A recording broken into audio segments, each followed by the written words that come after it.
What dangers did WW1 Signal Corps face laying communication cables?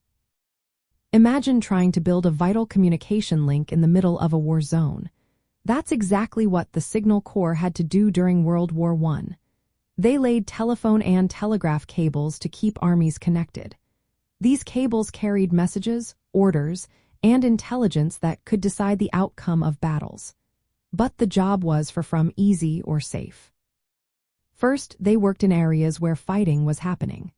Soldiers had to crawl through trenches, no man's land, and behind front lines. Enemy soldiers knew how important these cables were. They often tried to cut or sabotage them to stop the flow of information.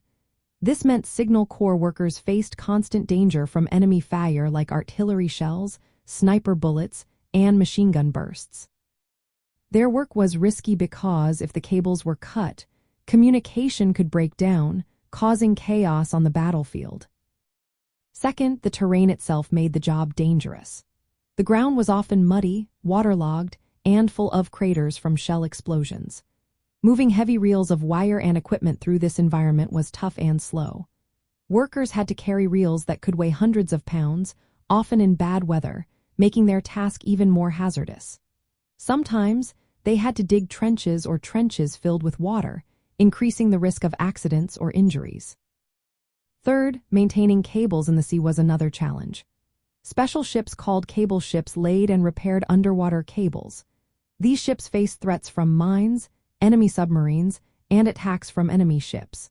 One ship called the Monarch hit a mine in the English Channel and sank quickly, causing casualties. The crew on these ships were highly skilled technicians, but they worked in dangerous waters where enemy action was a constant threat. Fourth, enemy forces also targeted the cables directly. They would try to intercept signals or cut cables to disrupt communication.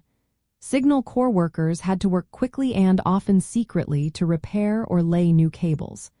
This meant they were exposed to enemy patrols and attacks, adding to their danger. From a technological point of view, laying cables was vital for battlefield communication. It helped armies coordinate movements and share intelligence. But it was also a dangerous task that required bravery and quick thinking. The Signal Corps had to deal with hostile fire, tough terrain, naval threats, and sabotage all at once. Their work kept the lines of communication open, even in the heat of battle, showing how important technology and human courage were during the war.